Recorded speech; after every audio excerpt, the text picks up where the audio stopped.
Central Sanskrit university scholarship ಅನ್ನ ಬಿಡುಗಡೆಗೊಳಿಸಿದೆ. ಅದು ಹೇಗೆ ಅಪ್ಲೈ ಮಾಡುವಂಥದ್ದು ಅನ್ನೋದನ್ನ ಇದೀಗ ನೋಡೋಣ. ಪ್ರಪ್ರಥಮವಾಗಿ ನಾವು ರಿಜಿಸ್ಟರ್ ಮಾಡ್ಕೋಬೇಕು.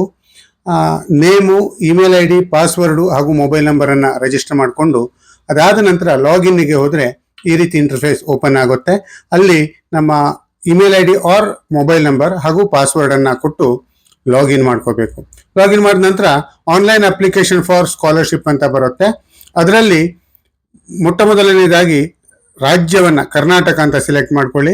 ಹಾಗೆ ಜಿಲ್ಲೆ, ಯಾವ ಜಿಲ್ಲೆ ಅಂತ ಅದನ್ನು ಸೆಲೆಕ್ಟ್ ಮಾಡಿಕೊಂಡು ಇಲ್ಲಿ ತುಮಕೂರು ಅಂತ ಸೆಲೆಕ್ಟ್ ಮಾಡಲಾಗಿದೆ. ಹಾಗೆ ಕಾಲೇಜ್ ನೇಮ್ ಕೂಡ ಇದೆ. ಅಲ್ಲಿ ಕಾಲೇಜ್ ನೇಮ್ ಯಾವುದು ಅಂತ ನಾವು ಸೆಲೆಕ್ಟ್ ಮಾಡ್ಕೋಬೇಕು. ಅದಾದ ನಂತರ ನಮ್ಮ ಫೋಟೋ ಹಾಗೂ ಐ ಡಿ ಸಿಗ್ನೇಚರನ್ನು 50 KB ಒಳಗಡೆ ಇರುವಂತೆ ಅದನ್ನು ಮೊದಲೇ ಅರೇಂಜ್ ಮಾಡಿ ಇಟ್ಕೋಬೇಕು. ಅದನ್ನು ಈ ರೀತಿಯಲ್ಲಿ ಅಪ್ಲೋಡ್ ಮಾಡಬೇಕು. ಚೂಸ್ ಫೈಲಿಗೆ ಹೋಗಿ ಅದನ್ನು ನಾವು ಮೊದಲೇ ಅರೇಂಜ್ ಮಾಡಿ ಇಟ್ಕೊಂಡಿರುವಂತಹ ಫೋಟೋ ಮತ್ತು ಸಿಗ್ನೇಚರನ್ನು ಅಪ್ಲೋಡ್ ಮಾಡಬೇಕು.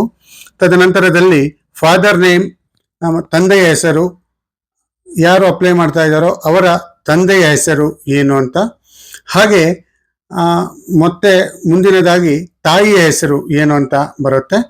ತಾಯಿಯ ಹೆಸರನ್ನು ಕೂಡ ಇಲ್ಲಿ ಟೈಪ್ ಮಾಡಬೇಕಾಗುತ್ತೆ, ಮೆನ್ಷನ್ ಮಾಡಬೇಕಾಗುತ್ತೆ.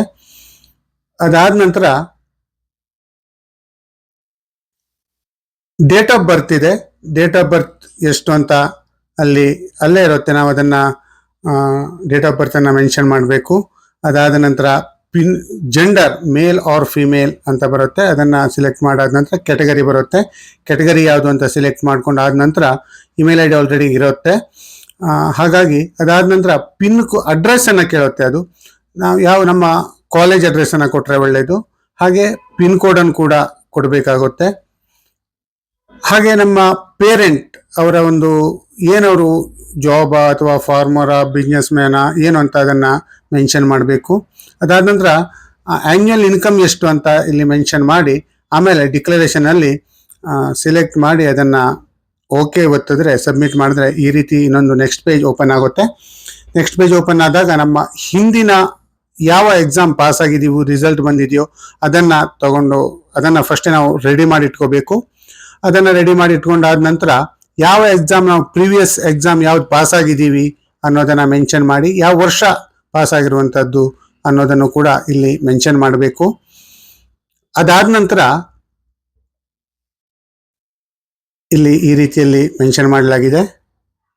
ಅದಕ್ಕೆ ಎಷ್ಟು ಪರ್ಸೆಂಟೇಜ್ ಅಂತ, ಗ್ರೇಡ್ ಆಫ್ ಪರ್ಸೆಂಟೇಜ್ ಅಂತ, ನಮ್ದೆಲ್ಲ ಪರ್ಸೆಂಟೇಜ್ ಇರೋದ್ರಿಂದ ಪರ್ಸೆಂಟೇಜ್ ಅಂತ ಸೆಲೆಕ್ಟ್ ಮಾಡ್ಕೋಬೇಕು. ಅದಾದ ನಂತರ ಓವರ್ ಆಲ್ ಪರ್ಸೆಂಟೇಜ್ 100% ಇರುತ್ತೆ. ಈಗ ನಮಗೆ ಎಷ್ಟು ಪರ್ಸೆಂಟೇಜ್ ಬಂದಿದೆ ಅದನ್ನು ಕೂಡ ಇಲ್ಲಿ ಮೆನ್ಷನ್ ಮಾಡಬೇಕು. ಅದು ಎಷ್ಟು ಪರ್ಸೆಂಟೇಜ್ ಬಂದಿದೆ ಅನ್ನೋದನ್ನ ಮೆನ್ಷನ್ ಮಾಡಿದ ನಂತರ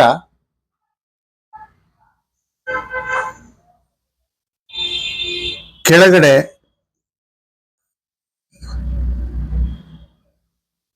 ಐಡೆಂಟಿ ಕಾರ್ಡ್ ನಂಬರ್ ಅಂತ ಇದೆ. ಇದರಲ್ಲಿ ನಮ್ಮ ರಿಜಿಸ್ಟರ್ ನಂಬರನ್ನು ಮೆನ್ಷನ್ ಮಾಡ್ಬೋದು, ಅಥವಾ ಐಡೆಂಟಿ ಕಾರ್ಡ್ ಇದ್ದರೆ ಅದನ್ನು ನಾವು ಮೆನ್ಷನ್ ಮಾಡ್ಬೋದು. ಅದಾದ ನಂತರ ಮಾಡರ್ನ್ ಆರ್ ಟ್ರೆಡಿಷ್ನಲ್ ಅಂತ ಬರುತ್ತೆ. ಟ್ರೆಡಿಷ್ನಲ್ ಅಂತ ಸೆಲೆಕ್ಟ್ ಮಾಡ್ಕೋಬೇಕು. ಯಾವ ಕ್ಲಾಸು ಅಂತ, ನಮ್ಮ ಕ್ಲಾಸು ಯಾವುದು ಅಂತ ಅಲ್ಲಿ ಮೆನ್ಷನ್ ಮಾಡಬೇಕು.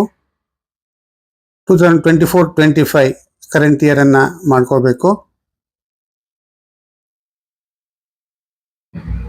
ಅದಾದ ನಂತರ ಸಬ್ಜೆಕ್ಟ್ ಯಾವ್ದು ಅಂತ ಸೆಲೆಕ್ಟ್ ಮಾಡೋದು, ಟೈಪ್ ಮಾಡಬೇಕು. ಅಲ್ಲಿ ಯಾವ್ಯಾವ ಸಬ್ಜೆಕ್ಟ್ ಈಗ ಅಟ್ ಪ್ರೆಸೆಂಟ್ ನಾವು ಯಾವುದು ಓದ್ತಾ ಇದ್ದೀವೋ ಅದರಲ್ಲಿರುವಂಥ ಸಬ್ಜೆಕ್ಟನ್ನು ಟೈಪ್ ಮಾಡಿದ್ರೆ ಒಳ್ಳೆಯದು. ಅದನ್ನು ಟೈಪ್ ಮಾಡ್ಕೋಬೇಕು.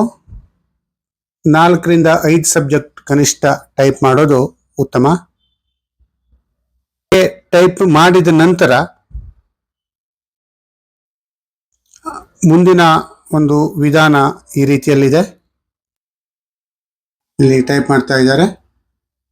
PhD ಸ್ಟೂಡೆಂಟ್ ಓನ್ಲಿ ಅಂತ ಇದೆ, ಅದರಲ್ಲಿ ನಾವು ನೋ ಅಂತ ಮಾಡ್ಕೋಬೇಕು. ಹಾಗೆ ನೆಕ್ಸ್ಟ್ ಅದ್ರ ಕೆಳಗಡೆ ಕೂಡ ಬರುತ್ತೆ, ಅದು ಕೂಡ ನೋ ಅಂತಾನೆ ಇರಲಿ. ಹಾಗೆ ಇಲ್ಲಿ ಅಕ್ಸೆಪ್ಟ್ ಡಿಸ್ಕ್ಲೇಮರ್ ಏನಿದೆ ಅದನ್ನು ಅಕ್ಸೆಪ್ಟ್ ಮಾಡಿ ಸಬ್ಮಿಟ್ ಮಾಡಿದ್ರೆ ಮುಂದಿನ ಇಂಟರ್ಫೇಸ್ ಓಪನ್ ಆಗುತ್ತೆ.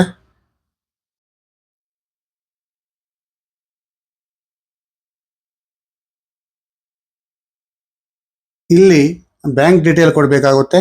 ಮೊಟ್ಟ ಮೊದಲನೇದು ಯಾವ ಬ್ಯಾಂಕು ಅಂತ, ಹಾಗೆ ಆ ಬ್ಯಾಂಕಿನಲ್ಲಿ ಆ ಪಾಸ್ಬುಕ್ಕಲ್ಲಿ ಹೇಗಿದೆಯೋ ಅಕೌಂಟ್ ಹೋಲ್ಡರ್ ನೇಮು ಅದನ್ನೇ ಇಲ್ಲಿ ಟೈಪ್ ಮಾಡಬೇಕಾಗುತ್ತೆ.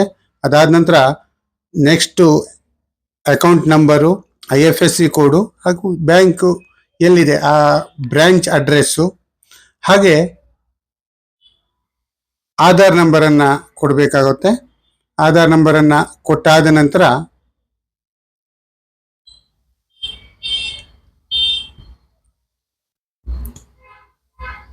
ಇಲ್ಲಿ ಸ್ಕಾಲರ್ಶಿಪ್ ಯಾವ ಟೈಪ್ ಇದೆ ಅಂತ ಕೇಳುತ್ತೆ. ಅದರಲ್ಲಿ ನಾವು ನೋ ಅಂತ ಮಾಡಿದ್ರೆ ಅಪ್ಲಿಕೇಶನ್ ಈ ರೀತಿಯಲ್ಲಿ ಬರುತ್ತೆ. ಇದನ್ನು ನಾವು ಸ್ಕ್ರೀನ್ಶಾಟ್ ತಗೊಂಡು ಇಟ್ಕೋಬೇಕಾಗುತ್ತೆ.